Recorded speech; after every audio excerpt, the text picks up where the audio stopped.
నమస్తే, welcome to mid day debate. నేను మురళి. ఏపీలో ఎన్నికల హింసపై ఏర్పాటు చేసిన సిట్ విచారణ ప్రక్రియను ప్రారంభించింది. ఐజీ వినీత్ బ్రిజ్లాల్ నేతృత్వంలోని 13 మంది సభ్యుల బృందం తిరుపతి మహిళా యూనివర్సిటీకి చేరుకొని హింసాత్మక ఘటనల వివరాలను సేకరించారు. అయితే ఈ ఘర్షణలకు ప్రధాన కారణం కొందరు పోలీసు అధికారులే అని విపక్షాలు ఆరోపిస్తున్న తరుణంలో సిట్ దర్యాప్తు ఎలా జరుగుతుంది, ఇందులో ఏం తేలుతుందనేది ఆసక్తికరంగా మారింది. మరోవైపు ఇప్పటికే ఈసీ కొరడా ఝిల్పించిన ఉన్నతాధికారులదే మొత్తం తప్పు కాదని, కింది స్థాయి అధికారులు రాజకీయ నేతలతో మిలాఖత్ అయి ఉండటం వల్లనే ఈ హింస చోటు చేసుకుందన్న వాదనలు వినిపిస్తున్నాయి. అలాగే జూన్ 4న ఎన్నికల ఫలితాల తర్వాత కూడా ఇలాంటి పరిస్థితులే ఉత్పన్నమయ్యే అవకాశాలు ఉంటాయన్న ఆందోళనలు వ్యక్తమవుతున్నాయి. ఈ నేపథ్యంలో రాష్ట్రంలో శాంతి భద్రతల పరిస్థితిని ఎలా అదుపు చేస్తారు, ప్రత్యేక దర్యాప్తు బృందం నివేదికలో ఏ ప్రతిపాదనలు ఉండనున్నాయి, వాటిని నిష్పక్షపాతంగా అమలు చేస్తారా అన్న అంశాలపైన ఇవాల్టి మిడ్ డే డిబేట్లో చర్చిద్దాం.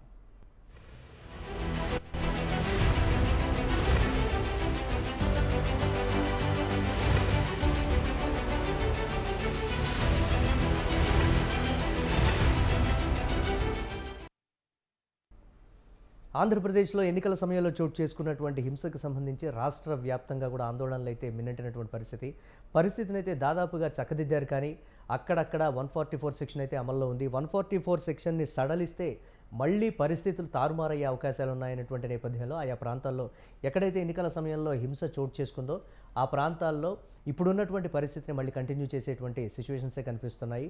దాదాపుగా ఈ హింసకు పాల్పడింది ఎవరు, కారణాలు ఏమిటి, రాజకీయపరమైనటువంటి కారణాలా, లేకపోతే వ్యక్తిగత విద్వేషాలా, లేకపోతే మళ్ళీ రీపోలింగ్కి అవకాశం ఉండేటువంటి పరిస్థితులు ఏమైనా ఉన్నాయా అనేటువంటి ప్రశ్నలు కూడా తలెత్తుతున్నటువంటి సిచ్యువేషన్స్.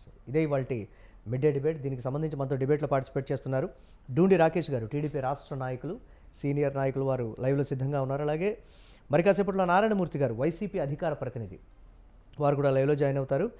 ఇక మట్టి వెంకటేశ్వరరావు గారు, జనసేన సీనియర్ నాయకులు, వారు కూడా లైవ్లో జాయిన్ అవుతున్నారు. ముందుగా డూండి రాకేష్ గారితో మాట్లాడదాం, టీడీపీ రాష్ట్ర సీనియర్ నాయకులు. రాకేష్ గారు నమస్తే అండి. నమస్తే మురళి గారు. చోటు చేసుకున్నటువంటి హింసకు సంబంధించి అధికార పార్టీ క్లియర్గా చెప్తున్నటువంటి సిచ్యువేషన్, ఎన్నికల ముందు ఎక్కడైతే పోలీసు అధికారుల్ని మార్చారో అక్కడే ఎక్కువగా హింస చోటు చేసుకున్నటువంటి పరిస్థితి. అధికారుల్ని మార్చిన తర్వాత ఎలా హింస చోటు చేసుకుంటుందో వాళ్ళంతా కట్టుదిట్టంగా చేయాల్సినటువంటి పరిస్థితులు అయితే ఉంటాయి కదా.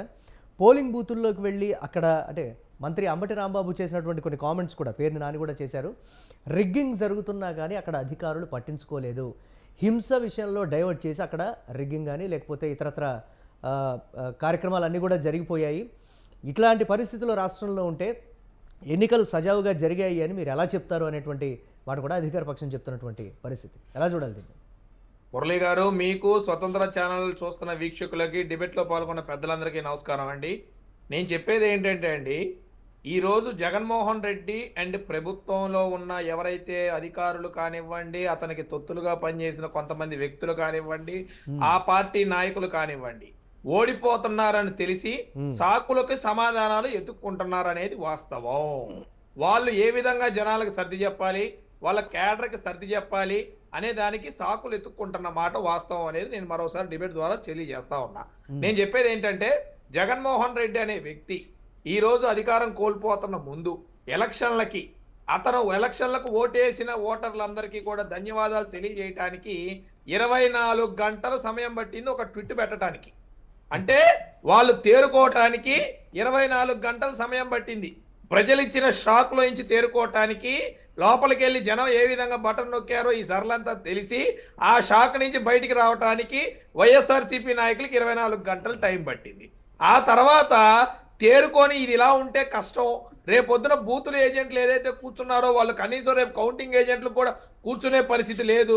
ఇలా ఉంటే వైసీపీకి ఇప్పటి నుంచే మళ్ళీ కష్టకాలం మొదలైపోద్ది, ఎలా అయినా సరే దాన్ని కాపాడుకొని మనుగడ ఎదేయాలని చెప్పి ఆ రోజు నుంచి పల్నాడు జిల్లాలో కానివ్వండి, తాడిపత్రిలో కానివ్వండి, చంద్రగిరిలో కానివ్వండి, ఎక్కడైతే వాళ్ళ కొద్దో గొప్ప పట్టున్న నాయకులు ఉన్నారో వాళ్ళ కింద అనుగుణంగా ఉన్న కొంతమంది పోలీసులతో, కొంతమంది వాళ్ళ మాటినే పోలీసులు ఉన్నతాధికారులు కాదండి, కింద స్థాయి నాయకుల దగ్గర నుంచి ఇన్ఫర్మేషన్లు తెచ్చుకొని దాడులకి తెరలేపారు. భయభ్రాంతులకు గురి చేయటం మొదలు పెట్టారు. ఎవరైతే తెలుగుదేశం పార్టీకి అండగా ఉండి ఎవరైతే తెలుగుదేశం పార్టీకి ఓటేసిన వ్యక్తులు ఉన్నారో వారందరినీ కూడా భయభ్రాంతులకు గురి చేసి ఈ రోజు మళ్ళీ అదే విధంగా మేము ఉనికి చాటుకున్నామనే ఒక కోణంతో వాళ్ళందరూ కూడా పనిచేయటం మొదలు పెట్టారు. ఇక్కడ మనం కనుక క్లియర్గా కనుక చూసుకున్నట్టయితే ఉన్నతాధికారులు చాలా కరెక్ట్గా ఉన్నారండి. ఎవరైనా కానివ్వండి, ఈ మాజీ డీజీపీ ఎవరైతే ఇక్కడ ఉన్నారో కేవలం జగన్మోహన్ రెడ్డి తొత్తులాగా పనిచేసిన మాజీ డీజీపీ ఎవరైతే ఉన్నారో అతను కొంతమంది గ్రౌండ్ లెవెల్ ఎస్ఐలతో డిఎస్పీలతో సిఐ స్థాయి వ్యక్తులతో రిలేషన్షిప్ మెయింటైన్ చేసి ఎస్పీలు ఇచ్చిన ఆదేశాలను కూడా లెక్క చేయకుండా వాళ్ళు పనిచేసే విధంగా చేసిన మాట వాస్తవం.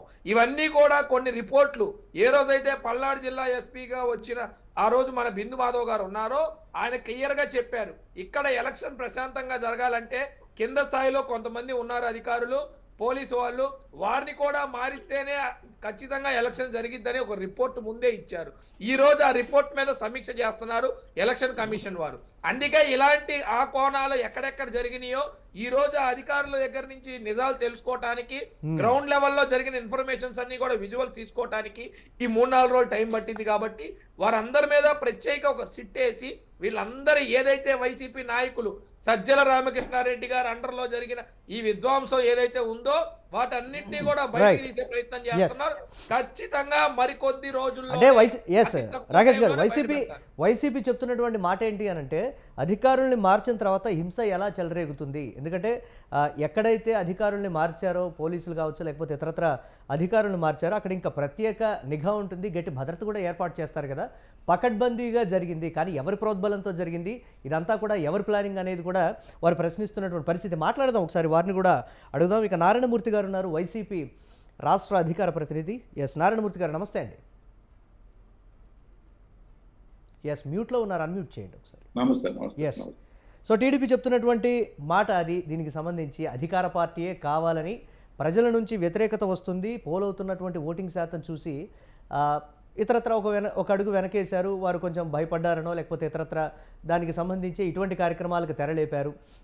సిటీ ఏర్పాటు చేశారు కాబట్టి ఖచ్చితంగా దోషులుగా ఎవరు తేల్తారో చూద్దాం అనేటువంటి మాట కూడా కంప్లీట్గా అధికార పార్టీ చొరవతోనే ఇదంతా జరిగిందనేటువంటి మాట కూడా టీడీపీ చెప్తున్నటువంటి పరిస్థితి. అలా చూడాలి. మనం అక్కడ లోకల్లో ఉన్న ఆ మహిళా తల్లులు మాటలు కూడా విన్నాం. ఏదైతే గురజాల్లో ఈ బీసీ ఎస్సీ ఎస్టీలని వీళ్ళకి ఓట్లు వేయలేదని ఎప్పుడైతే వీళ్ళు నమ్మారో ఆ ఓట్లు వేయలేదని అపనమ్మకంతో వాళ్ళ మీద దాడులు చేశారండి. వాళ్ళందరూ కూడా ఊళ్ళో వదిలేసి బయటకు వెళ్ళిపోయేటట్టుగా చేసి భయభ్రాంతులకు గురి చేసి ఒక వర్గం కొంత సామాజిక వర్గం కూడా అక్కడ ఉన్నట్టు కనబడతాం. దాంట్లో వాళ్ళు ఈ బీసీ ఎస్సీ ఎస్టీ మైనార్టీల మీద ఊరు వదిలిపోయేటట్టుగా విపరీతమైన ధోరణితో పరామర్శకు వెళ్తే ఎమ్మెల్యేని తర్వాత అక్కడ వెనకతలు ఉన్న బీసీ ఎస్సీ ఎస్టీ వాళ్ళందరినీ కూడా మైనార్టీలందరినీ తగిన కార్యక్రమం చేశారు. ఒక ప్లాన్డ్గా ఒక పడబందీగా ఒక వ్యూహరచన రచించి పోలీసులు తప్పు ఉండేటట్టుగా చేసుకొని వాళ్ళు లోకల్గా ఉన్న పోలీసులతో కొంత ఆలోచింపడి వాళ్ళని ఏదో మభ్యపెట్టి చేసిన సంగతి. ఇక ఆడవాళ్ళందరూ కూడా ఇళ్లలో కూడా ఉండకుండా మరో టెంపుల్లో ఉండి అక్కడి నుంచి వీడియో ద్వారా వాళ్ళు చెప్పిన కార్యక్రమం మనం చూసాం. దానికి ఆ రియాక్షన్ కూడా పోలీసు వాళ్ళు ఏ విధంగా ఇచ్చారో కూడా చూసాం. దాని మీద ఎలక్షన్ కమిషన్కి మనం కంప్లైంట్ ఇవ్వడం కూడా జరిగింది. ఎమ్మెల్యేలు కూడా కంప్లైంట్ ఇవ్వడం జరిగింది. పక్కన అంబటి రాంబాబు గారు సత్తుపల్లిలో కూడా ఆయన జరిగిన ఏదైతే 6 బూతుల్లో ఏ విధంగా వీళ్ళు కొంత పోలీసుల్ని మభ్యపెట్టి వాళ్ళ ద్వారా సహాయ సహకారాలు తీసుకొని ఏ విధంగా రిగ్గింగ్ చేశారు అనే దాని మీద కూడా పూర్తి వివరాలు ఆయన ఏమన్నారంటే, నేను కూడా ఉన్నాను ఎలక్షన్ కమిషన్కి వెళ్ళినప్పుడు, ఆయన అన్నది ఒకటే, నాకు ఫేవర్ చేయమని అని కాదు నేను అడిగేది, నేను అనేది ఒకటే, మీరు ఏదైతే కెమెరాలు పెట్టారో అక్కడ సర్విలెన్స్ పెట్టారు, ఎలక్ట్రానిక్ సర్విలెన్స్ పెట్టారు కాబట్టి ఆ కెమెరాలు మీరు చూస్తే లోకల్లో ఏదో చెప్పారు, అక్కడ కలెక్టర్ గారికి చెప్పినప్పుడు వాడు ఏదో కమిటీ ఉంటుంది, వాళ్ళు ఏదో చేశారు, వాళ్ళు భయభ్రాంతులకు గురి ఏమైనా చేశారేమో ఇవన్నీ అనేక కారణాలు ఉన్నాయి కాబట్టి మీరు ఇద్దరిని సమానంగా చూడండి. మమ్మల్ని ఎక్కువ వాళ్ళని తక్కువ, లేదంటే మమ్మల్ని తక్కువ వాళ్ళని ఎక్కువ చూసే కార్యక్రమం కాదు. ఇద్దరిని సమానంగా చూడండి. చూసి ఆ కెమెరాల్లో ఇమీడియట్గా ఏం జరిగిందో చూసి మీకు నచ్చినట్టుగాను కెమెరాల్లో ఏముందో మీరు చూసి మీకు న్యాయం అనిపిస్తే రీపోలింగ్ చేయండి. న్యాయం కాదు, అది సక్రమంగా జరిగిందని అనిపించింది అనుకోండి, వదిలేసేయండి, రీపోలింగ్ అవసరం లేదు. అది క్లియర్గా చెప్పడం జరిగింది. ఆయన సీఓతో అదే మాట్లాడాడు, బయటకు వచ్చి కూడా అదే మాట్లాడాడు. సీఓ దగ్గర నేను కూడా ఉన్నాను, ఆయనతో పాటు బయట కూడా నేను ఉన్నా. నేనేమంటానంటే ఇవన్నీ ఒక న్యాయబద్ధంగా ప్రజాస్వామ్యతంగా ఘర్షణలు అవసరం లేదు, ఘర్షణ లేకుండా ప్రశాంత వాతావరణంలో జరిపించే కార్యక్రమం చేయండి. ఎక్కడైతే పోలింగ్ వాళ్ళకి ఎక్కువ కొంత అవకాశం ఉంది అన్న దగ్గర పోలీసులను తగ్గించారు. లోకల్ డిఎస్పీ కానివ్వండి, ఇప్పుడు లోకల్ పోలీసులను ఏర్పాటు చేసి లోకల్ డిఎస్పీ చూసుకుంటాడు. బూత్ల దగ్గర ఎవరెవరిని ఎక్కడెక్కడ పెట్టాలి ఇవన్నీ తగ్గించారు. వైఎస్ఆర్ కాంగ్రెస్ పార్టీకి ఎక్కువ ఓటింగ్ పడుతుంది అన్న దగ్గర ఎక్కువ పోలీసులను పెట్టి రిస్ట్రిక్ట్ చేసే విధంగా, వాళ్ళని అడ్డుకునే విధంగా, లేదంటే మభ్య పట్టే విధంగా, భయభ్రాంతికి గురి చేసే విధంగా చేశారు. దాన్ని కూడా మీరు బయట కూడా కెమెరాలు పెట్టారు. మీరు సరే, ఎక్కడైతే కొన్ని ఏరియాలో అయితే కొంత కష్టం జరుగుతుందని చెప్పేసి షార్ట్ లిస్ట్ చేశారో వాళ్ళు తీసుకున్నారో రిపోర్టుల ద్వారా ఏ ప్రాంతాల్లో ఏ బూతులు అనేది అక్కడ కూడా చేశారు. కాబట్టి ఆ ఫుటేజ్ కూడా తీసుకోండి. ఆ ఫుటేజ్ తీసుకొని మీరు ఏ విధంగా పోలీసులు అలొకేషన్ జరిగిందో కూడా చూడండి. చూసే మీరు చేయండి. మేమేదో కంప్లైంట్ ఇచ్చామని కంప్లైంట్ ద్వారా మీరు చేయాల్సిన అవసరం లేదు. నిర్ధారణ చేసి అంటే అక్కడ అసాంఘిక కార్యకలాపాలకు పాల్పడింది ఎవరు అనేటువంటి ఒక ప్రశ్న కదా, దీనికి సంబంధించి సిట్లో తేలుతుంది అనేటువంటి మాట. ఒకవేళ వెబ్ క్యామ్లు ఓపెన్ చేసి చూసినప్పటికీ కూడా ఒకవేళ అక్కడ రిగ్గింగ్ జరుగుతున్నా కానీ ఆరోపణలు ప్రత్యారోపణలే తప్ప వాస్తవాలు తేలాల్సింది మళ్ళీ సిట్ ప్రక్రియలోనే కదా. అది ఎవరికి వేశారనే నిర్ధారణ దానికి అనుగుణంగానే మనం ఏం చేసాము, ఓకే మీరు చేశారు, చేయలేదు కాబట్టి సిఎస్సి కూడా కంప్లైంట్ ఇవ్వడం జరిగింది. సిఎస్సికి ఇచ్చిన కంప్లైంట్ ద్వారా వాళ్ళు మరి రాష్ట్రం నుంచి డీజీపీని సీఎస్ కూడా పెరగడం జరిగింది. పిలిచిన తర్వాత జరిగిన పరిణామాలు మీకు కూడా తెలుసు కదా. వాళ్ళని సస్పెండ్ చేయడం కానివ్వండి, కొత్తగా సిట్ ఏర్పాటు చేయడం కానివ్వండి, ఇవన్నీ మీకు తెలిసిన విషయాలే. సిట్లు వీళ్ళు దర్యాప్తు మొదలు పెడుతున్నారు. 13 మందితో సిట్ ఏర్పాటు చేశారు. డిఐజీ స్థాయి ఒక ఐపీఎస్ ఆఫీసర్ని ఇన్ఛార్జ్ కూడా వేయడం జరిగింది. దాన్ని నాయకత్వం వహించడానికి దాంట్లో ఎస్పీ ఉన్నారు, ఏఎస్పీలు ఉన్నారు, డిఎస్పీలు ఉన్నారు, సిఏలు ఉన్నారు. ఈ స్థాయిలో విచారణ జరిపించే కార్యక్రమాలు చేస్తూ ఉన్నారు. నేను ఒకటో అడుగుతా ఉన్నా, ఇవన్నీ కూడా సిట్ వాళ్ళకి కూడా మనం చెప్పేది ఏంటంటే, ఏదైతే ఎలక్షన్ టైం ముందు నుంచి కూడా ఎలక్షన్ రోజు ముందే ఈ సర్విలెన్స్ పెట్టారు కాబట్టి, ఎలక్ట్రానిక్ సర్విలెన్స్ ఉంది కాబట్టి ఆ ఫుటేజ్ తీసుకోండి, ఆ కెమెరా యొక్క విజువల్స్ తీసుకోండి, రికార్డింగ్స్ తీసుకోండి, తీసుకొని దాన్ని పూర్తి స్థాయిలో చేయండి. ఎవరైనా తప్పు ఎవరు చేసినా వాళ్ళు శిక్షించండి. తప్పు ఎవరు చేసినా వాళ్ళ మీద కంప్లైంట్ ఇవ్వండి. ఎవరు చేశారనేది తేలిపోతుంది కదా. చూద్దాం.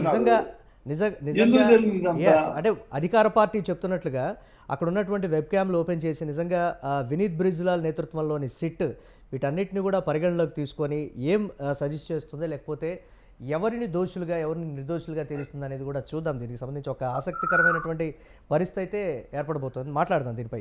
ఇక మట్టి వెంకటేశ్వరరావు గారు ఉన్నారు, జనసేన సీనియర్ నాయకులు. వెంకటేశ్వరరావు గారు నమస్తే అండి.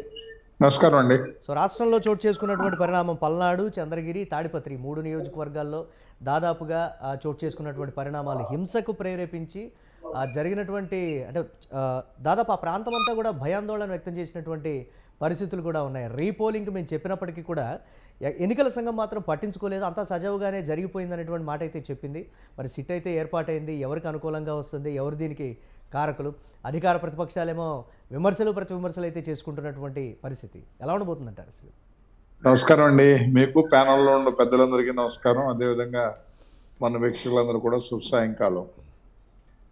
అసలు గత 4 సంవత్సరాల నుంచి కూడా అంటే 2019 ఈ ప్రస్తుత గవర్నమెంట్ ఫామ్ అయిన తర్వాత ఓ సంవత్సరం గ్రేస్ పీరియడ్ చూసుకున్న తర్వాత కరోనాలు పోయిన తర్వాత మనం చూసినట్టయితే ప్రతిపక్షాలు కానీ మేధావులు కానీ లేదు ఎన్జిఓస్ ఆర్గనైజేషన్స్ కానీ నాన్ గవర్నమెంటల్ ఆర్గనైజేషన్స్ కానీ ఒకటే వాయిస్ ఏంటంటే ఈ రాష్ట్రంలో రూల్ ఆఫ్ లా లేదనేది.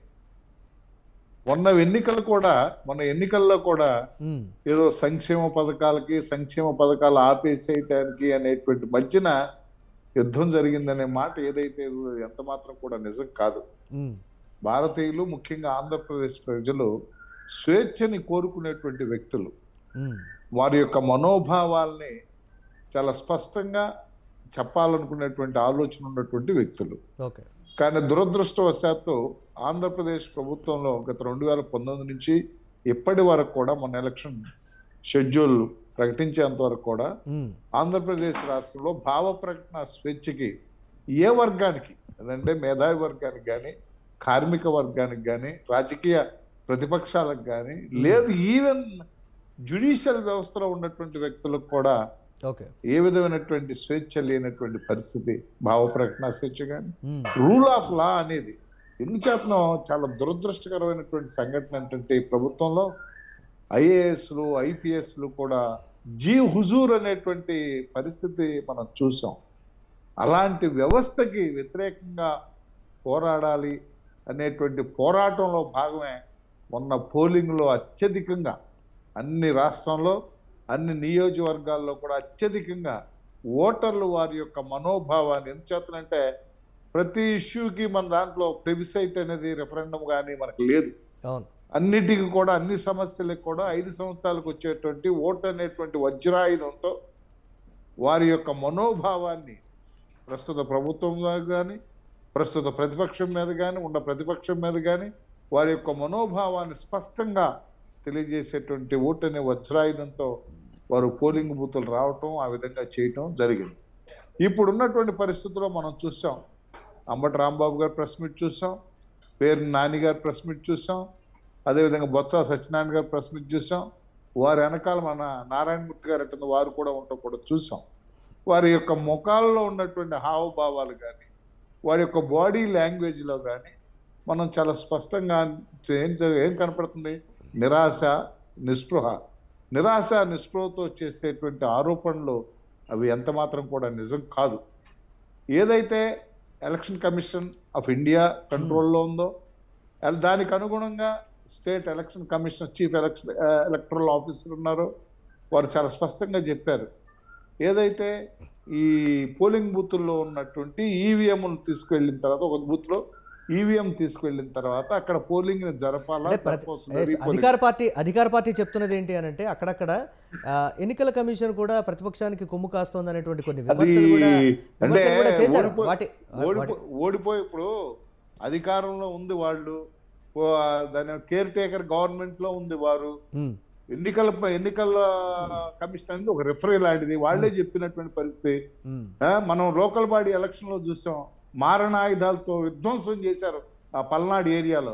ఆ సంస్కృతికి ఆజ్యం పోసి, ఆ సంస్కృతి బీజం ఏర్పాటు చేసి ఆజ్యం పోసినటువంటి వర్గాలు ఈ రోజున మాట్లాడటం అనేది దెయ్యాల వేదాలు వలిచినట్టు ఉన్నాయి. కానీ ఏమైనా చట్టం మీద గౌరవం, చట్ట పరిధిలో ఉన్నటువంటి ప్రభుత్వం ఉండాలనేటువంటి ఆలోచన ఉన్నట్టయితే ఇవాళ ఆ పల్లెసీమలు ఆ విధంగా కక్షలో కార్పణ్యాలతో కొట్టుమిట్టాడేటువంటి పరిస్థితి లేదు. నిజంగా ఏ విధమైనటువంటి నేరం చేయకపోతే, ఏ విధమైనటువంటి నేరాన్ని ప్రేరేపించకపోతే ఇవాళ మాచర్ల ఎమ్మెల్యే గారు వారి ప్రజలు గోడ దూకి పారిపోయినటువంటి పరిస్థితి అనేది మనం ప్రింట్ మీడియాను, ఎలక్ట్రానిక్ మీడియా, సోషల్ మీడియాలోనూ చూస్తున్నాం. ఇవన్నీ ఎందుకు వచ్చింది? ఆత్మస్థైర్యం కోల్పోయి, నిజాయితీ అనేది లోపించి, నిజాయితీ ఉంటే వాళ్ళకి ఆత్మస్థైర్యం అనేది ఉంటుంది. అలాంటిది కూడా లేకుండా ఉండటం అనేది ఏదైనా, ఇప్పుడు నారాయణమూర్తి గారు చెప్పినా, నేను చెప్పినా, ఎవరు చెప్పినా సరే సిట్ ఏర్పాటు చేశారు, తప్పే ఉంది. సిట్ ఏర్పాటు చేసిన తర్వాత అన్ని విషయాలు కూడా బయటికి రాబోతాయి. అవి వచ్చిన తర్వాత నిజమేంటో అబద్ధమేంటో, ఎవరి కారకులు, వారికి ఏ శిక్ష ఇవ్వాలో. ఎందుచేతంటే ఎలక్షన్ కమిషన్ ఆఫ్ ఇండియా చాలా స్పష్టంగా కూడా ఈ ఎలక్షన్స్ అయిపోయినప్పటికి కూడా మోడల్ కోడ్ ఆఫ్ కాండక్ట్ అమల్లో ఉన్నంత వరకు కూడా ఈ రాష్ట్రంలో ఉన్నటువంటి శాంతి భద్రతలు, రాష్ట్రంలో ఉన్నటువంటి ప్రజలందరూ కూడా రక్షణ కల్పించాలి. అలాంటి రక్షణ కల్పించలేనటువంటి అధికారుల మీద వెంటనే చర్యలు తీసుకోవాలి. వెంటనే వారి మీద ఛార్జ్ ఇన్వెస్టిగేషన్ కంప్లీట్ చేసి ఎఫ్ఐఆర్ రిజిస్టర్ చేయటం, రిజిస్టర్ అయినటువంటి ఎఫ్ఐఆర్లో కావాల్సిన సెక్షన్ లేకపోతే అంటే అంతా కూడా alteration కింది memo స్థాయి file అధికారులదే అంతా కూడా కింది స్థాయి అధికారులదే తప్పు అనే విధంగా చిత్రీకరణ జరుగుతోంది అనేటువంటి కొన్ని విమర్శలు కూడా ఉన్నాయి. అధికార పార్టీతో natural గా కుమ్మక్కయ్యారు, బలిపశు- అధికార పార్టీతో కింది స్థాయి అధికారులు కుమ్మక్కయ్యారు కాబట్టి ఇటువంటి పరిస్థితులు ఇటువంటి పరిణామాలు చోటు చేసుకున్నాయనేటువంటి మాట. న్యాచురల్ గా స్కేప్ గోట్స్ ఆడలే కదా, బలిపశువులు ఆడలే కదా, అమలు జరిపేది ఎవరు కదా, అమలు జరిపేది ఎవరు? రాయల్ హెరామ్ నుంచి వచ్చినటువంటి ఆర్డర్స్ అమలు జరిపే కిందటువంటి సైనికులు, లోయర్ గ్రేడ్ లో ఉన్నటువంటి పోలీస్ వ్యవస్థ. న్యాచురల్ గా బలైపోయేది వాళ్ళే. ఇలాంటి మన తిరుపతి బై ఎలక్షన్ చూసాం, బద్వేలు బై ఎలక్షన్ చూసాం, ఎంత ఘోరంగా జరిగినటువంటి వైనం చూసాం. అదేవిధంగా ఎమ్మెల్సీ ఎలక్షన్లో ఎంత ఘోరంగా నిస్సిగ్గుగా ఓటర్లకు ప్రలోభ పెట్టడమే కాకుండా ఏదైతే ప్రజాస్వామ్య పద్ధతులకు వ్యతిరేకంగా ఎలక్షన్ యొక్క మాల్ ప్రాక్టీసెస్ ఏదైతే ఉన్నాయో వాటినన్నింటినీ కూడా ఇంప్లిమెంట్ చేసినటువంటి పరిస్థితులు మనం చూసాం. కానీ ఆ రోజున బై ఎలక్షన్ అనేది లిమిటెడ్ పీరియడ్, గవర్నమెంట్ అనేది ఏపీ గవర్నమెంట్ అనేది ఉంటుంది కాబట్టి వాటి మీద చర్యలు అనేది చాలా లేట్గా ఎలక్షన్ కమిషన్ తీసుకోవాల్సినటువంటి పరిస్థితి ఉంది. కానీ ఈ రోజున గవర్నమెంట్ కేర్ టేకర్ గవర్నమెంట్, ఏదైనా central government state government only care taker government కాబట్టి ఎలక్షన్ కమిషన్ నిష్పక్షపాతంగా నిర్భయంగా కూడా నిర్ణయాలు తీసుకుంటుంది. ఆ నిర్ణయాల్లో తీసుకున్నటువంటి ఫలితాలు సిట్ వేశారు. నిజంగా కూడా ఎంత దురదృష్టకరం అంటే ఆంధ్ర రాష్ట్రం మొత్తం భారతదేశంలో ఎన్నికలు జరిగినాయి. ఆంధ్ర రాష్ట్రం యొక్క చీఫ్ సెక్రటరీని, ఆంధ్ర రాష్ట్రం యొక్క డైరెక్టర్ జనరల్ ఆఫ్ పోలీస్ని ఒక్కళ్ళనే సమన్ చేయటం ఎలక్షన్ కమిషన్ అంటే నిజంగా కూడా ఆంధ్ర జాతికే అవమానం. అలాంటి పరిస్థితుల్ని ఈ రాష్ట్రంలో క్రియేట్ చేసి అదే పరిస్థితులు కొనసాగించాలనేటువంటి ఆలోచనలో ఉన్నటువంటి పరిస్థితుల్లో అలాంటి పరిస్థితులు ఆ పప్పులు ఎంత మాత్రం ఉడకో ఇక్కడ నిష్పక్షపాతమైనటువంటి రాగద్వేషాలకు అతీతమైనటువంటి ఒక రెఫరీ ఎలక్షన్ కమిషన్ ఉంది. ఆ ఎలక్షన్ కమిషన్ నిర్ణయాలు తీసుకుంటుంది అనేటువంటి, ఎందుకంటే మనకి సిట్ దర్యాప్తు నిజంగా ఎవరికి అనుకూలం ఎవరికి వ్యతిరేకంగా వస్తుందనేది కూడా ఎవరికి అనుకూలం ఏంటి ఎవరికి వ్యతిరేకం అసలు అదే చెప్తున్నాను. అధికార పార్టీ ఏమో వారికి అనుకూలంగా వస్తుంది అనేటువంటి మాట. అసలు వాస్తవాలు బయటకు వస్తాయా, అనుకూలంగా వస్తాయా, వ్యతిరేకంగా వస్తాయనేటువంటి కొన్ని ప్రశ్నలు కూడా తలెత్తుతున్నటువంటి పరిస్థితి. ఒకసారి మాట్లాడాలి. అది ఎంత మాత్రం కూడా నిజం కాదు, వాస్తవాలే బయటకు వస్తాయి. సిట్ అనేది ఏదో ఒక వ్యక్తితోనో ఇద్దరు వ్యక్తులు. వైసీపీ లేవనెత్తినటువంటి ఒక ప్రధానమైన ప్రశ్న, అధికారులను మార్చిన చోట ఎందుకు హింస చెలరేగిందంటే పక్కా ప్లాన్ ప్రకారమే ఇదంతా కూడా ప్రతిపక్షం కంప్లైంట్ చేసింది ఈసీకి, అక్కడ అధికారులు మార్చేసింది, అక్కడ వారి ఇష్టానురాజ్యంగా వారు ప్రవర్తించారనేటువంటి కొన్ని కామెంట్స్ అయితే చేసింది. ఆ కోణం లేకపోతే ఆ విధంగా అధికారులను మార్చకపోయినట్లయితే అక్కడ అసలు పోలింగ్ ఆస్కారం ఉండేదా? ఆ విధంగా మీరు ఆ విషయమైన సిట్ తన దర్యాప్తులో నిజంగా రెండో సైడ్ ఖాయం చూస్తే అక్కడ సమర్థవంతమైనటువంటి అధికారులను కాబట్టి ఆ మినిమం రేంజ్ లో జరిగినటువంటి ఈ ఎన్నికల హింస పోస్ట్ ఎన్నికల హింస. కానీ అదే జరగకపోయినట్టయితే అసలు ఎన్నికల్లోనే హింస జరిగేటువంటి పరిస్థితి ఉండేది. ఎందుకు మనం ఆ విధంగా ఆ కోణంగా ఆలోచించలేదు? కాబట్టి ఏంటంటే సిట్ లో వాస్తవాలు బయటకు వస్తాయి, తెలిసిపోతుంది. ఒక్కటి మాత్రం నిజం సార్, ఈ ఎన్నికలు అనేది కేవలం ఏదో సంక్షేమ పథకాలకో లేకపోతే ఇంకొక విషయానికి కాదు. ఈ రాష్ట్రంలో స్వేచ్ఛ కావాలనేటువంటిది, ఈ రాష్ట్రంలో ఒక with in the frame work rule of law ఎప్పుడైతే లోపించిందో ఆ రూల్ ఆఫ్ లా కావాలనేటువంటి రైట్ చూద్దాం దానికి సంబంధించి.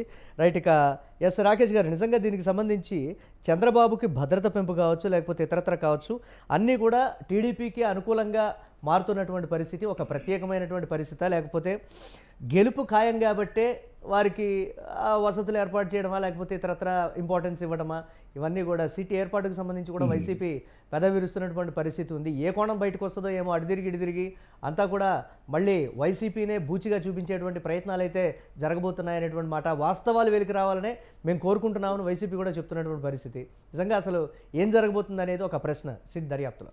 ఇప్పుడు జగన్మోహన్ రెడ్డి గారి కోరిక ఎలా ఉంటదంటే అండి, పైకి అన్ని మాత్రం బ్రహ్మాండంగా చెప్తారు, అసలు ఆ నీతులు కానీ వింటే నీతులకే సిగ్గేస్తా అనమాట. ఆ విధమైన నీతులు చెప్తారు, మామూలుగా ఉండదన్నమాట. మీరు చూశారు కదా, మనం గతంలో చూసాం, అయ్యి బాబోయ్ నన్ను కోడికత్తి పెట్టి చంపేశారా నాయన, దయచేసి దాని మీద చేయండి అన్నాడు. ఈ 5 ఏళ్ళు కనీసం వాయిదాకు కూడా పోని పరిస్థితి.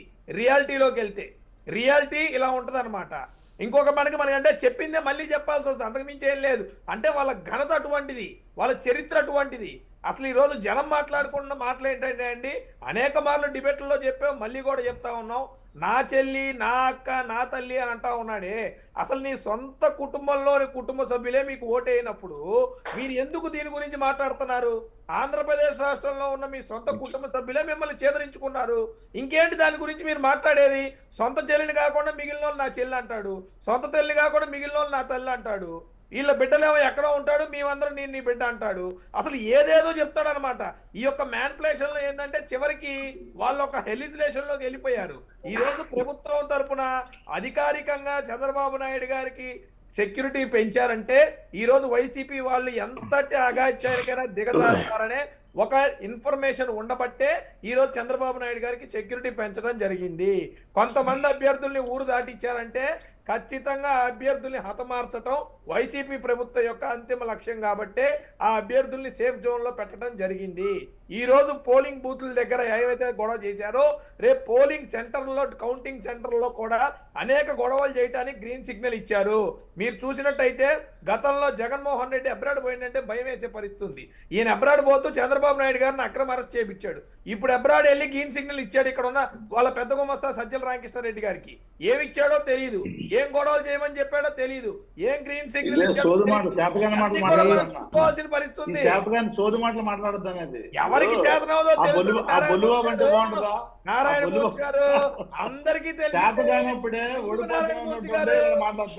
మేము ఒకటే ఎవరైతే ఇక్కడ వైసీపీ నాయకులు బయట పెట్టండి, అక్కడ ఉన్న లోకల్ బయట పెట్టండి, పెట్టండి,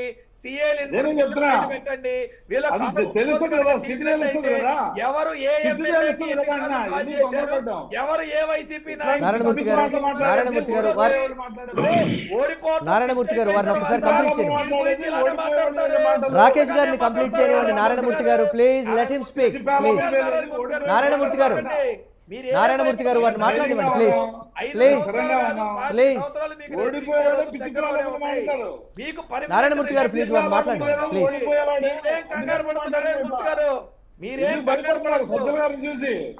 సజ్జల గారిని చూసి పంచులు తడిసిపోతున్నాయి, ప్యాంట్లు తడిసిపోతున్నాయి. ఎందుకు సజ్జల గారు సవ్యంగా గవర్నమెంట్ నడుపుతున్నారు. జగన్మోహన్ రెడ్డి గారు నారాయణమూర్తి గారు ప్లీజ్. నారాయణమూర్తి గారు రైట్ మాట్లాడదాం దీనికి సంబంధించి ప్లీజ్ ప్లీజ్ ప్లీజ్. నారాయణమూర్తి గారు తర్వాత నుంచి నారాయణమూర్తి గారిని ఇద్దరు కూడా 4,000 పెన్షన్ తీసుకోవడానికి రెడీగా ఉండమని చెప్పండి. 4,000 నారాయణమూర్తి గారు రాకేష్ గారిని కంప్లీట్ చేయండి ప్లీజ్ ప్లీజ్. కంగారు పడమాకండి, ఆరోగ్యం పాడు చేసుకోమాకండి. అది కదండి నారాయణమూర్తి గారు భవిష్యత్తు గ్యారెంటీ ఇస్తారా?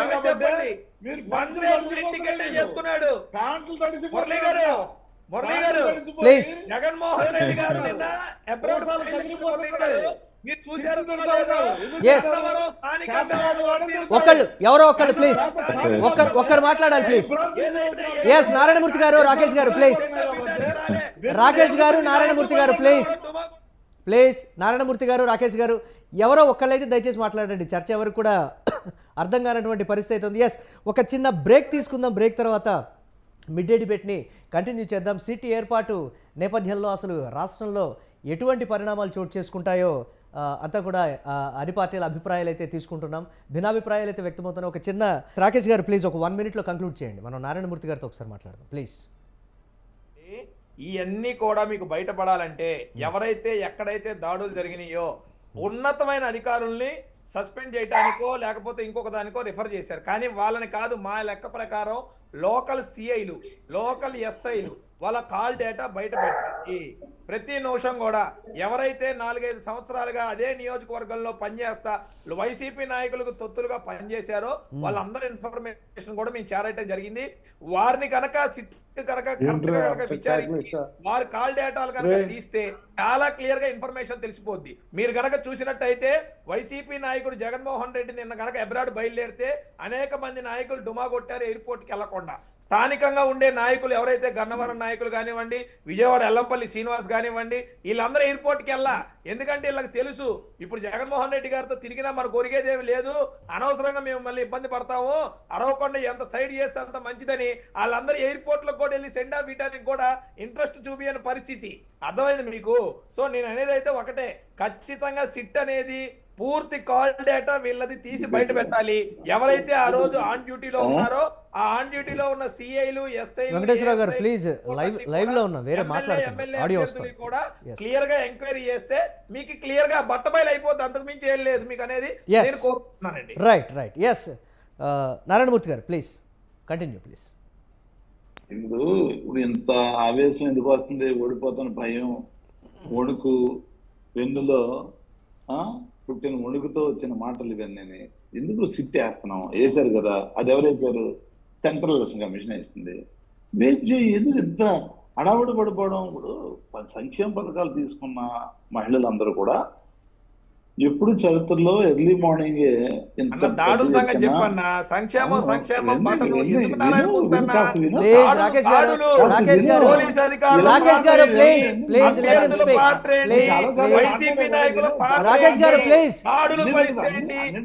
గారు ప్లీజ్ వారిని మాట్లాడేవారు. రాకేష్ గారు ప్లీజ్, రాకేష్ గారు, అడగలేదు మిమ్మల్ని. రాకేష్ గారు ప్లీజ్, ఈ సోద మాట మాట్లాడితే ఉపయోగం ఉంటుంది. రాకేష్ గారు ప్లీజ్ వారిని మాట్లాడేవారు, వారిని కంక్లూడ్ చేయండి ప్లీజ్. నేను ఇట్లా పిచ్చి మాటలు మాట్లాడితే అనవసరం. నేను ఏమంటానంటే వీళ్ళు దాడులు జరిగాయి కదా, ఎవరు జరిగాయని ఎవరు చేశారనేది బయటకు వస్తుంది కదా. సిట్ వేసాము, సిట్ వేసిన తర్వాత ఎందుకు మీరు అంతా అడవడి పడిపోయి కింద మీద కొట్టుకుంటున్నారు? ఎందుకు తల బాదుకుంటున్నారు? ఎందుకు తల నెత్తి నీరు కొట్టుకొని అరుసుకోలేదు? మీకు సిట్ వేసాము, డిఎస్ఏ స్థాయి అధికారిని, ఐపీఎస్ అధికారి సిట్ వేసాము, వేశారు వాళ్ళు. ఆ సిట్లో నిజాలు బయటకు వస్తాయి కదా. అంతవరకు కూడా ఎందుకు ఆగలేకపోతున్నారు? వచ్చిన తర్వాత మళ్ళీ తలబాదుకోవాలి కదా మీరు. ఇప్పుడు తలబాదుకొని అప్పుడు తలబాదుకుంటే తలనొప్పి వస్తుంది కదా. నేనేమంటానంటే ఇప్పుడు దాడులు జరిగిన తీరు చూసాము, దాడులు జరిగిన తీరు చూసిన తర్వాత కదా సిట్ వేసింది.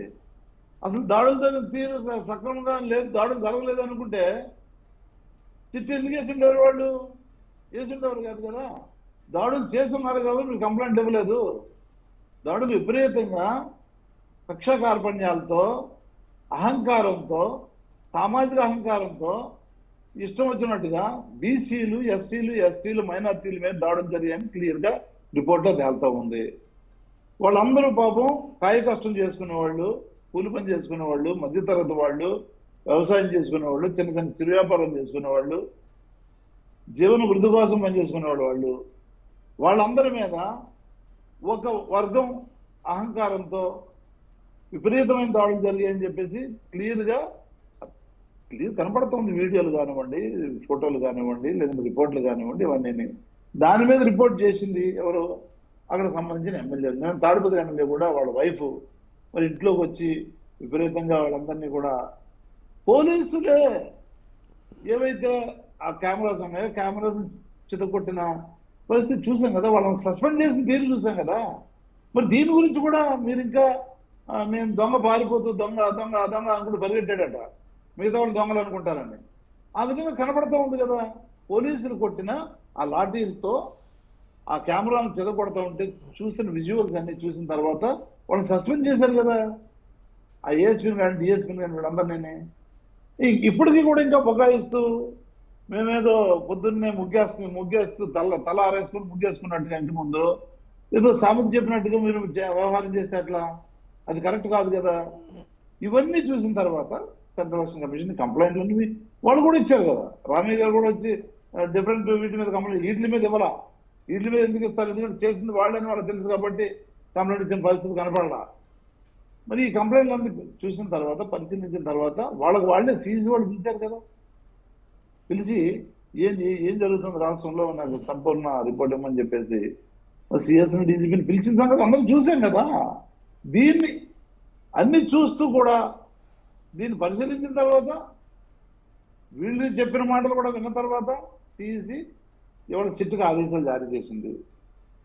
వీళ్ళంటినీ ఉపేక్షిస్తూ మీరు మాట్లాడితే ఇంకా ఇప్పుడు కూడా దానికి పద్ధతి పాడు లేకుండా మీరు దాన్ని వక్రీకరిస్తూ దాన్ని కూడా ఇంకా వక్రీకరించాలని, దాని మీద కూడా బురద జల్లాలని చేసే ప్రయత్నం అది కరెక్ట్ కాదు అంటున్నారు ప్రజలంతా కూడా. రేపు మాపు వీళ్ళంతా కూడా విచారణ చేస్తారు, ఆ ఏరియాలో తిరుగుతారు, తిరిగి సాక్ష్యాలను సేకరిస్తారు, అందరు అభిప్రాయాలు తీసుకుంటారు, చుట్టూ ఉన్న వాళ్ళు ఏం జరిగింది అనేది. అవన్నీ చూసిన తర్వాత సంక్షిప్తంగా మన రిపోర్ట్ని సబ్మిట్ చేస్తారు కదా. చేసే వరకు ఎందుకు ఆగలేకపోతున్నారు మీరు? అంటే దాని అర్థం ఏంటంటే విపరీతమైన పోలింగ్ జరిగింది, భారీ మెజార్టీతో మళ్ళీ జగన్మోహన్ రెడ్డి గారు పట్టం కడుతున్నారు ప్రజలంతా కూడా. దాన్ని ఏ విధంగానైనా సరే తిప్పుకొట్టే కార్యక్రమం చేయాలి, ఓకే, అల్లర్లు సృష్టించాలి, ఎస్, రైట్, విభ్రాంతులకు గురి చేయాలి, ఓకే, దాని కొద్ది గొప్ప లాభం పొందాలనే సానుభూతి పొందాలనే ప్రయత్నం తప్ప ఓడిపోతామని తెలిసి కూడా మీరు చేస్తున్న ఆరోపణలు కానివ్వండి, గందరగోళం కానివ్వండి, లేదంటే దాడులు కానివ్వండి, అల్లర్లు కానివ్వండి, ఇవన్నీ క్లియర్ గా కనపడతా ఉన్నాయి. కూటమి ముగ్గురిని కూడా ఓడిస్తా ఉన్నారు. అంటే ఎన్నికకు ముందు ఎన్నిక తర్వాత రాజకీయ పరిస్థితుల్లో మార్పు అయితే స్పష్టంగా కనిపిస్తున్నటువంటి పరిస్థితి అయితే ఉంది నారాయణమూర్తి గారు. చూద్దాం దానికి సంబంధించి సిట్ దర్యాప్తులో ఏం తేలుతుంది. అసలు ఎన్నికలు జరగకూడదని దురుద్దేశంతో చేసిందా, లేకపోతే ఒక వర్గం చేశారా, లేకపోతే అధికారులే ఇతరులతో కుమ్మక్కై, స్థానికంగా ఉండేటువంటి నేతలతో కుమ్మక్కై చేసినటువంటి పరిస్థితులు అనేది కూడా సిట్ దర్యాప్తులో బయటపడుతున్నటువంటి పరిస్థితి. మాట్లాడుతుంది దీనికి సంబంధించి వెంకటేశ్వరరావు గారు. జనసేన ఏ విధంగా చూస్తుంది దీనికి సంబంధించి? ప్రతి చోట కూడా దాదాపుగా టగ్ ఆఫ్ వార్గా ఎన్నిక జరిగినటువంటి పరిస్థితి ఉంది. ఇటు పల్నాడు, రాయలసీమ జిల్లాల్లో కూడా జనసేన పార్టీ ప్రభావం ఎక్కువగా చూపించింది. ఆ ప్రాంతాల్లో కూడా బాగా ఘర్షణపూరిత వాతావరణాలు అయితే జరిగినాయి. కానీ కాసేపటికే సద్దుమడిగినటువంటి పరిస్థితి ఉంది. కానీ ఒక ప్లాన్ అయితే ఉంది. ఎవరు చేశారు ఏంటనే సంగతి పక్కన పెడితే ఖచ్చితంగా అల్లర్లకైతే ప్లాన్ చేసుకున్నారు అనేటువంటి ఒక వెర్షన్ కూడా జనసేన చెప్పినటువంటి పరిస్థితి. ఎలా చూడాలి? ఉంటుంది సార్. ఇప్పుడు ఒక వరవడికి అలవాటు పడిపోయినటువంటి పరిస్థితి గత 4 సంవత్సరాల నుంచి కూడా అన్ని ఎన్నికల్లో కూడా ఒక పద్ధతికి అలవాటు పడినటువంటి వ్యక్తులు సేమ్ అదే పద్ధతి కొనసాగించారు. అదే పద్ధతి కొనసాగించినా కూడా ఇబ్బంది ఉండదు అనేటువంటి ఆలోచనతో చేసినటువంటి పరిస్థితి. సరే, అది ఎవరు చేసినా, వాళ్ళు చేసినా, మేము చేసినా, వీళ్ళు చేసినా, ఎవరు చేసినా కూడా అలాంటి హింసాపూరితమైనటువంటి రాజకీయాలు ప్రజాస్వామ్యానికి ఎంత మాత్రం ఆరోగ్యకరమైనటువంటి కాదు. అయితే ఇప్పుడు మనం కూడా సిట్టు అట్లా చేయాలి, ఇట్లా చేయాలి అనేటువంటి విధి విధానాలని మనం మాట్లాడుకుని వాళ్ళని ఇన్ఫ్లుయెన్స్ చేసేటువంటి ప్రయత్నం మనం చేయాల్సినటువంటి అవసరం లేదు. సిట్ అనేది ఒక వ్యక్తితోనో ఇద్దరు వ్యక్తితోనో వేయలే, ఒక ఏ గ్రూప్ ఆఫ్ పీపుల్తో వేశారు.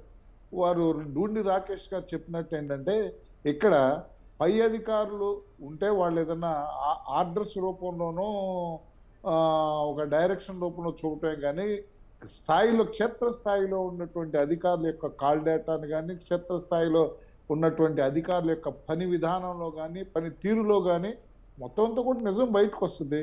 నిజం బయటకు రావాలి ఏ రోజుకైనా. ఎందుచేత అంటే ఎన్నికలు చాలా చక్కగా జరిగిన, ఏ విధమైనటువంటి అవాంఛనీయ సంఘటన లేకుండా పోలింగ్ అయిపోయింది. పోలింగ్ అయిన తర్వాత మరుసటి రోజున జరగడం అనేది మరి ఆ విధంగా చూస్తే సమాజానికి భద్రత ఎక్కడ ఉంటుంది అనేటువంటి ఆలోచన మనం చేయాల్సిన పని ఉంది. దాని మీద ఎలక్షన్ కమిషన్ ఆఫ్ ఇండియా చాలా సీరియస్గా ఉంది. ట్రూత్ అనేది బయటకు రానిద్దాం. మనం కూడా దీంట్లో రాగద్వేషాలకు అతీతంగా మనం పనిచేయాల్సిందే తప్పితే, యంత్రాంగాన్ని కూడా పని చేయించాల్సింది తప్పితే, ఏదో మా వాళ్ళు విక్టిమ్స్, మా వాళ్ళ మీద మీరు దౌర్జన్యం చేశారని అటు నారాయణమూర్తి గారు మాట్లాడినా, లేదంటే రాకేష్ గారు మాట్లాడినా అది మేము ఆమోదించేది, హర్షించేదగ్గ విషయం కాదు. ఖచ్చితంగా కూడా కొంత గతంలో ఉన్నటువంటి ప్రభుత్వ వైఫల్యాలు అవనండి, గత ప్రభుత్వంలో ఉన్నటువంటి లీనియన్స్ అన్నామనండి, లేకపోతే గత ప్రభుత్వంలో ఎన్నికల సందర్భంగా చేసినటువంటి లీనియన్స్ ఈ రోజున ఈ అల్లర్లకు కారణం అని మేము ప్రగాఢంగా నమ్ముతున్నాం. కేంద్రవాధీనంలో ఉన్నప్పుడు ఆ లీనియన్స్ అనేది వర్కౌట్ అవుతుందా? కేంద్రవాధీనంలో అంటే ఇక్కడ ఏమైందంటే కేంద్రంలోనే ఉంది, కానీ గ్రౌండ్ లెవెల్లో ఉన్నటువంటి అధికారులు ఉన్నారు. ఇప్పుడు డిఎస్పీలని ఎస్పీలు మార్చారు తప్పితే గ్రౌండ్ లెవెల్లో ఉన్నటువంటి అధికారులు ఉన్నారు కదా, అంటే వాళ్ళకి మార్చలేదు. అంటే సెంట్రల్ వాళ్ళ మీద నియంత్రణ లేదా? అదే ప్రశ్న. సెంట్రల్ కేంద్రానికి వాళ్ళ మీద నియంత్రణ లేదా?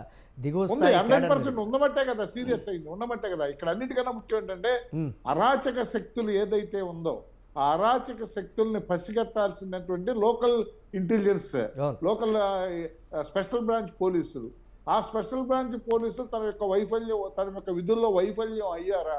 ఏ గ్రామంలో ఎవరు అరాచక శక్తి, ఎవరు ఎన్నికల హింసను ప్రేరేపిస్తారు అనేటువంటి విషయం ఎస్బీ స్పెషల్ బ్రాంచ్ అంటే బైండ్ ఓవర్లు కూడా పెద్దగా జరగలేదనేటువంటి కొన్ని విమర్శలు కూడా ఉన్నాయి కదా వెంకటేశ్వరరావు గారు. ఏ సార్? బైండ్ ఓవర్ కేసులు కూడా ఎక్కువగా జరగలేదు ఈసారి అనేటువంటి మాట. అవునవును, అదే ఇప్పుడు ఏంటంటే ఎన్నికల వరకు పీస్ఫుల్ గా జరిగిపోతుంది అనేటువంటి ఆలోచనతో కూడా ఎన్నికల ఈ పోలీస్ యంత్రాంగం ఉండొచ్చు.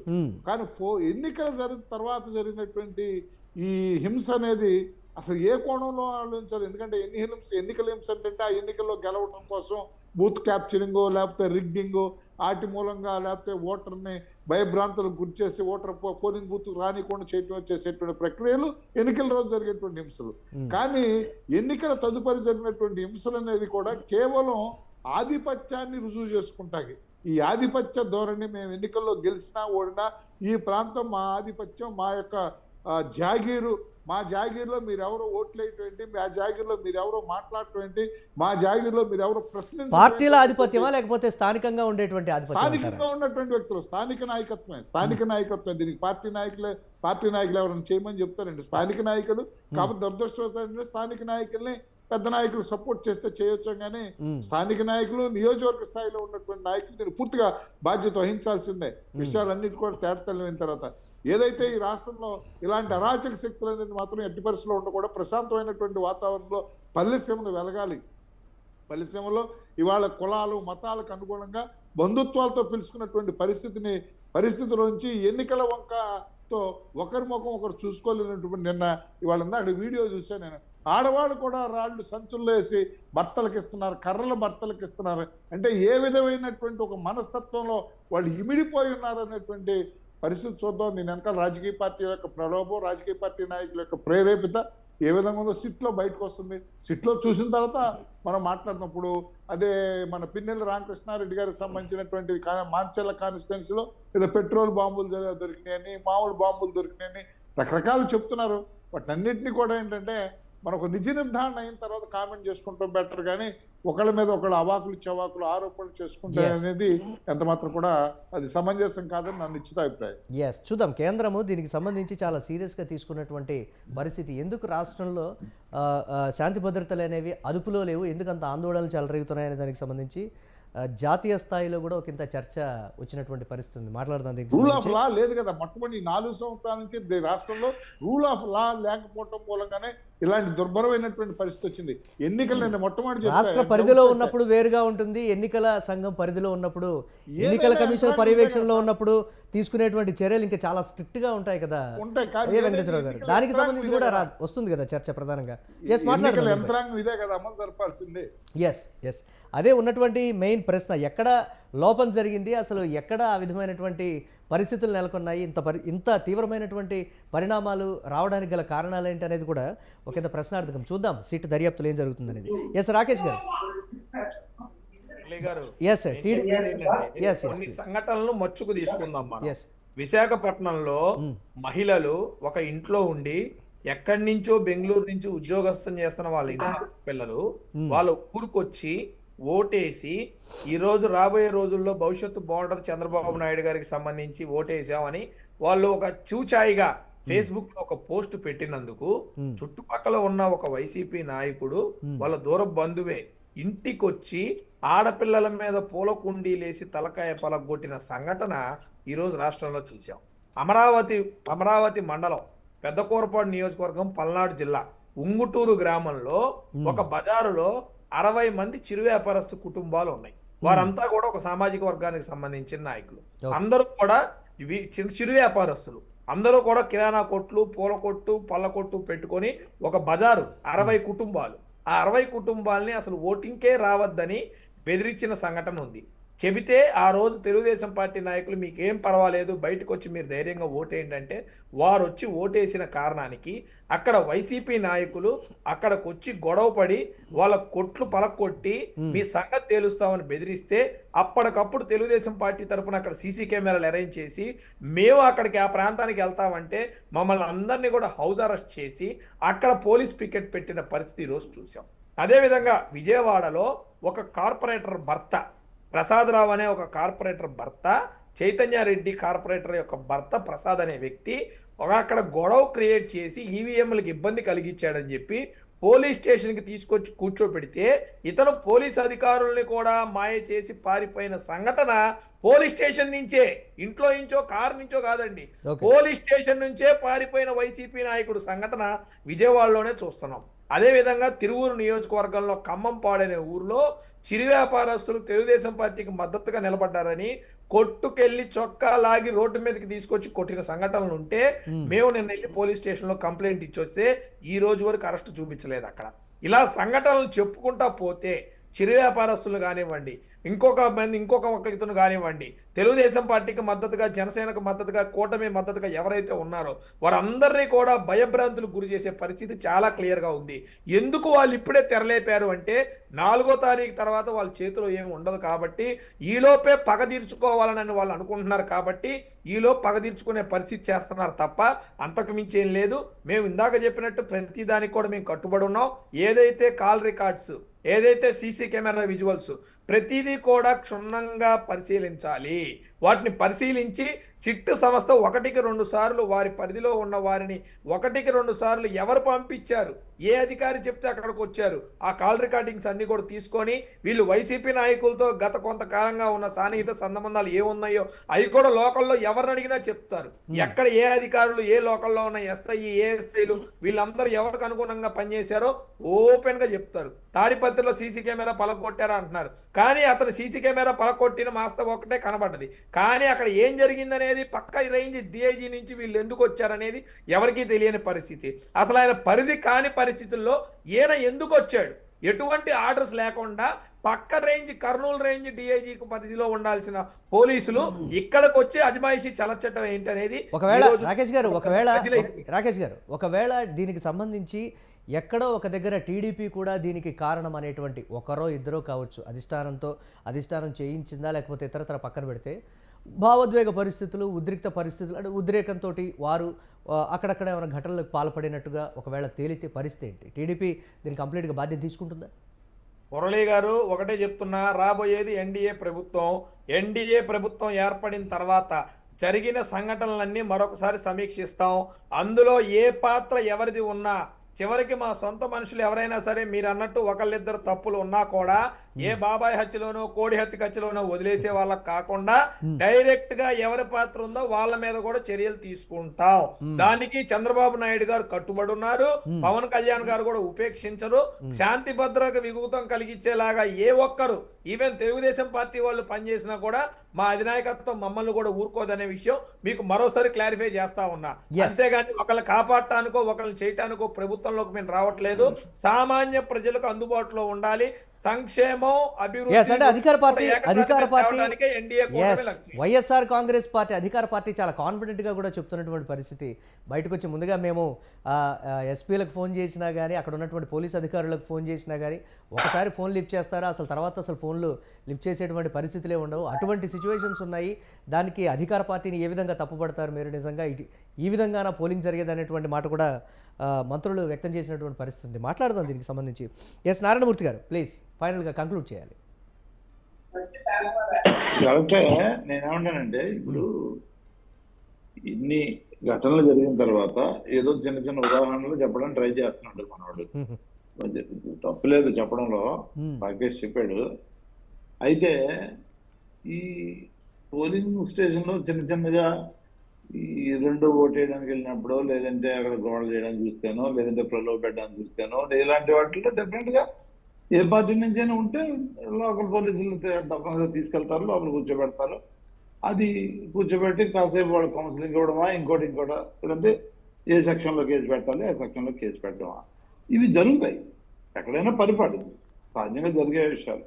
కానీ ఇవాళ జరిగిన అల్లర్లు కేవలం ఒక అహంకారపూరితంగా సామాజిక వర్గాల మధ్య గొడవలు క్రియేట్ చేసే విధంగా కాయకష్టం చేసుకున్న వాళ్ళు, చిరు వ్యాపారులు, లేదంటే ఇంకొక బతుకు తెరువు కోసం పనిచేసేవాళ్ళు, లేదంటే ఈ విధంగా వ్యవసాయం చేసుకునే వాళ్ళు, లేదా చిన్న వ్యాపారస్తులు, వీళ్ళందరినీ ఇవాళ సామాజిక వర్గాల వారిగా విడదీసి అది క్లియర్ గా వాళ్ళు వీడియోలు మాట్లాడుతున్నారు, లేడీస్ మాట్లాడుతున్నారు.